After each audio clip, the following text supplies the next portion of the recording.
Hello, Lord-loving people. Today I will tell you about the most dramatic and enlightening story in the Bible, the healing of General Naaman. This is not just a story of healing a disease. It is a more touching and reversal drama than a Hollywood movie, where a proud war hero finds humility and healing through the grace of God. Are you ready to dive into Naaman's journey across the Jordan River? Let's dive into grace. Naaman was a five-star general in Aram, present-day Syria. With his success on the battlefield, the king's favor, and wealth and honor, he was like the Iron Man of Aram. If he had an Instagram feed, he would have gained an explosive number of followers with hashtags like War Hero, Cheer Aram Top Star. The soldiers would have saluted him, saying, "General Naaman," just by looking at his armor. However, this splendid hero had a fatal weakness: leprosy. At the time, leprosy was an incurable disease and a social stigma, casting a dark shadow over Naaman's reputation. He must have sighed as he looked in the mirror. "If only my skin weren't like this, I would be perfect."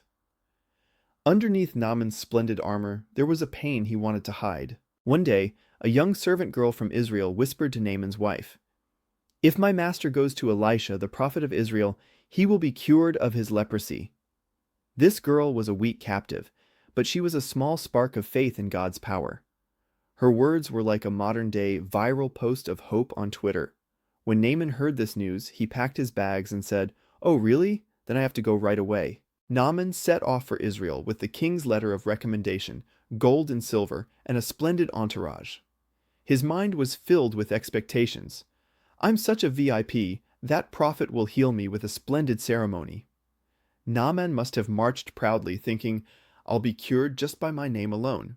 When Naaman arrived at Elisha's house, Elisha did not even come out himself, but sent a servant to say, "Go to the Jordan River and wash yourself 7 times. Then you will be clean." When Naaman heard this, he was shocked. "What? Who am I? I am Naaman, the star general of Aram. Where did the fancy healing ritual go? The Jordan River? You want me to soak in that dirty river?" He was so angry that he grumbled, "The rivers of Aram are much cleaner." This scene would be like a modern-day VIP customer being told, "I made a reservation for a top-class spa, but I have to go to the local bathhouse." Naaman's pride was sky-high. He tried to turn around, saying, "I came all this way to just soak in the river. This is ridiculous." His pride was rejecting God's simple prescription. Fortunately, Naaman's loyal subordinates stepped forward. "General, don't be angry. Elisha must have wanted me to do something difficult, but this is easy. Just try it." This was like an encouragement. "General, try it coolly." Naaman reluctantly went to the Jordan River. He grumbled and dipped in the river for the first, second, third, and 7th time. At that moment, a miracle happened. Naaman's skin became smooth as a baby's skin.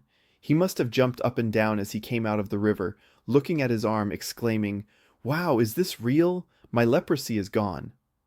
This was the heavenly touch of Almighty God. Naaman was not only healed physically, but his proud heart was also healed.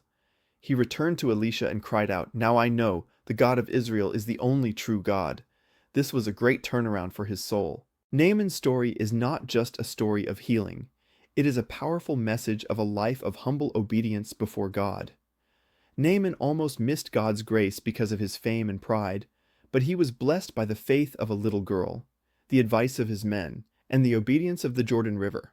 What can we learn from this story? Humility opens the door to God. Naaman's pride blocked his healing, but humility brought down God's grace. When we let go of our pride, God's miracles come. Small faith does great things. The Israelite girl's tiny spark ignited a miracle. Our small acts of faith can move God's mighty hand. God's ways are simple but powerful. Dip in the Jordan River 7 times? It seemed absurd, but God's prescriptions are always perfect. Trust in His ways. To use humor, Naaman's healing was like a heavenly spa day. At first he grumbled, "What a low-class spa." But after obeying, he exclaimed, "Wow, this is 5-star healing." Are you ready to check into God's spa? General Naaman's healing calls us to this: grab hold of God's grace with humility and obedience. When the world encourages our pride, confess like Naaman, "Lord, your way is the best."